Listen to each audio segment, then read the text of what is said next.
በየቀኑ የምታረጊው ነገር ካልነገርሽኝ አንቺ አትተፈቅሪኝም ማለት ነው። ምንም የማያውቀው አዶናይ ከፍተኛ ክህደት ተፈጽሞበታል። እስካሁንም ስምጥ ይግባህም አልታወቀም። ፍቅር ሲያሰኘኝ ትዝ ሲለኝ ስሜቱ ቆይ ለምን አስፈለገ ማስመሰል መዋሸቱ? ለምን አስፈለገው? የቲክቶክ መንደር ተበጥብጧል። ጃኒ ጆን ዳንኤል የደበደበኝ ነበር፣ በዚህ በኩል ደግሞ ጃኒ ከአዶናይ ጋር ሆና የራቆት ቪዲዮ ትልክልኝ ነበር፣ ትማግጥበት ነበር በማለት ጆን ዳንኤል ሚስጥር በአደባባይ ዘርግፏል። ይሄ ጎንደር ሆና ደውላ ያወራች ነው። ስሙትና ቀጥላሉ።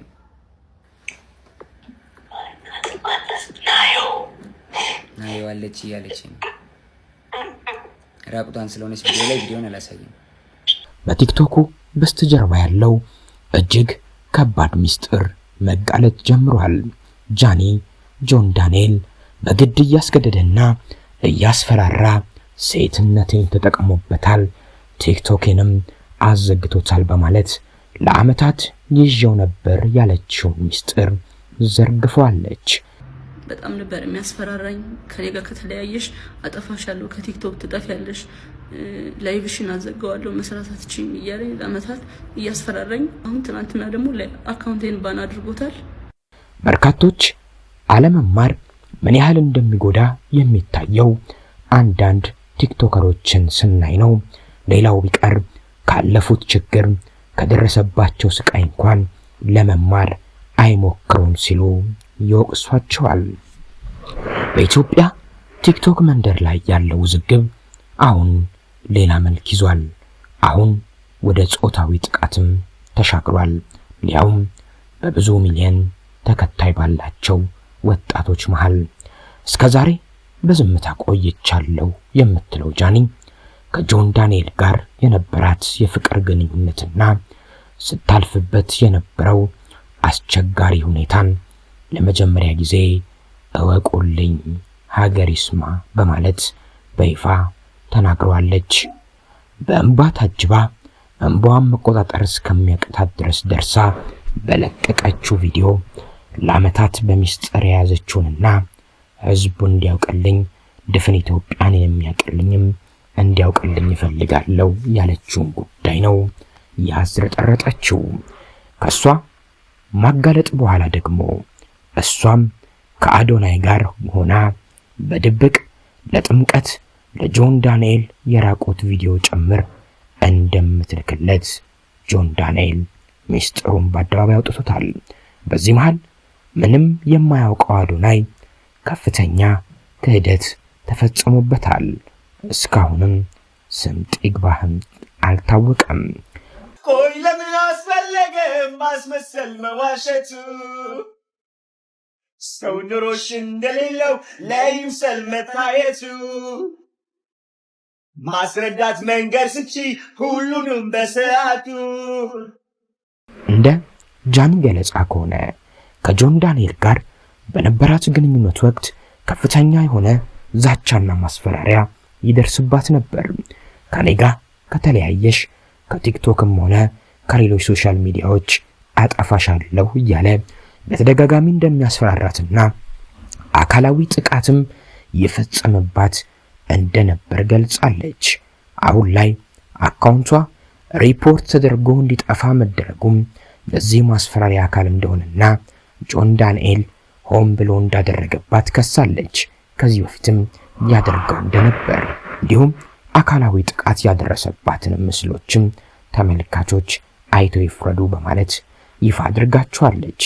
ይህ የጃኒ ለዓመታት የቆየ ያለችው ሚስጥር ቀደም ሲል በአዶናይና በጆን ዳንኤል መካከል የነበረውን ውጥረት ይበልጥ አቀጣጥሎታል። አዶናይ ግን እስካሁን ምንም ያለው ነገር የለም፣ ዝምታን መርጧል። ሶስቱም ታዋቂ ቲክቶከሮች አሁን ላይ ከፍተኛ የቃላት ጦርነት መካሰስ ውስጥ ገብተዋል። ጃኒ በንግግሯ እኔ ድራማ አልፈልግም፣ ከዚህ በላይ መሄድ አያስፈልገኝም፣ ነገር ግን እውነቱ ይህ ነው በማለት ስሜቷን ገልጻለች። ለካስ ከማያልቅ የቲክቶክ ጭፈራና ደስታ ጀርባ እንዲህ አይነት የተደበቀ ህመም፣ የተደበቁ ብዙ ነገሮች አሉ። የቲክቶክ መንደር አነጋጋሪው ፍጥጫም ጆን ዳንኤል እና ጃኒ በከባድ ክስ መፋጠጣቸው ሆኗል። በቲክቶክ መንደር ከፍተኛ ተወዳጅነትን አትርፈው የነበሩት የቀድሞ ፍቅረኛሞች ጆን ዳንኤል እና ጃኒ በመካከላቸው ያለው አለመግባባት ተካሮ ወደ ከባድ ወንጀል ክስ ተሸጋግሯል።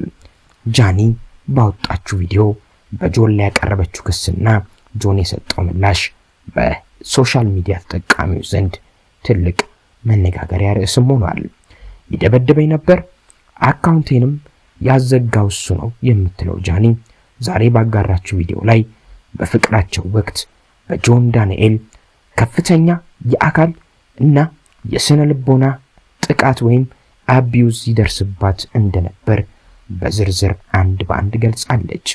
በተጨማሪም በፍቅር አብረን በነበርንበት ወቅት ይደበደበኝ ነበር ስትል የቆየ በደሏን ቀስቀሳ አውጥታለች። አሁን ላይ የቲክቶክ አካውንቷ እንዲዘጋ ያደረገውም ጆን ዳንኤል እንደሆነ በድፍረት ትናገራለች። አሁን አካውንቷ ሲዘጋ ነው ይህንን ክስ ወደ አደባባይ ይዛ የወጣችው። የጆን ዳንኤል ምላሽ ታዲያ ልጄን ኢንሳኝ ነክቻት አላውቅም፣ ቤተሰቦቼን ያሳየኝ ያለችውን ነገር ሁሉ አላደረኩባትም የሚል ነው። ጆን ዳንኤል ክሱ በወጣ በደቂቃዎች ውስጥ ከ100,000 በላይ ተመልካቾች በታደሙበት የቀጥታ ስርጭት ቀርቦ ክሱን አጣጥሏል። ጆን በንግግሩ ውስጥ ልጄን ኢንሳኝ፣ እናትና አባቴን ኢንሳኝ፣ እኔ ነክቻት አላውቅም በማለት በቤተሰቦቹ ስም ምሏል። ነገር ግን ከዚህ ቀደም በርካቶች በላይቭ በሚያቸው ነገሮች እሷን አለማክበርና ማንቋሸሾች ይታዩበት እንደነበር የማይካድ ሐቅ ነው ይላሉ። ጃኒ ራሷን የመጉዳት ወይም ሰልፍ ሃርም ዝንባሌ እንዳላት በመግለጽ ከዚህ በፊት እንለያይ ስትለኝ እጇን በቢላ ስትቆርጥ ነበር፣ አስጥያት ነበር ሲል ምስክር ነው ያለውን ፎቶ ለተመልካቾች አውጥቶታል።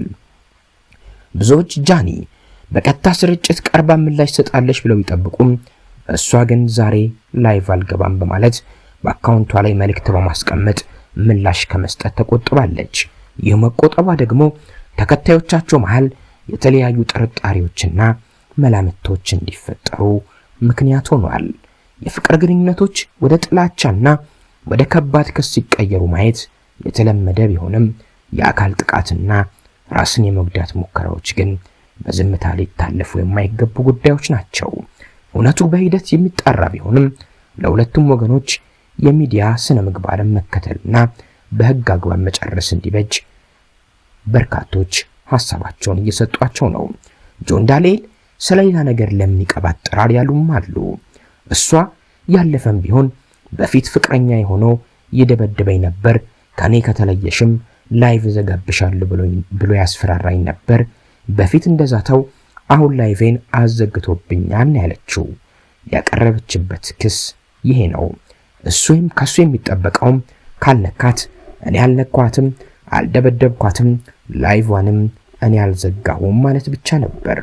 እሱ ግን 100,000 ሰው ላይቭ ባለበት ሰዓት 100,000 ሰው እያየው ጃኒ ጎንደር ካዶናይ ጋር ሆና ደውላ ተደብቃ ሽንት ቤት ውስጥ በቪዲዮ እያወራችኝን ላሳያችሁ፣ ራቁቷን ስለሆነች ቪዲዮን አላሳያችሁም ብሎ ድምጿን ከፍ አድርጎ ስታቃስት ለኢትዮጵያ ሕዝብ ሙሉ አሰምቷል።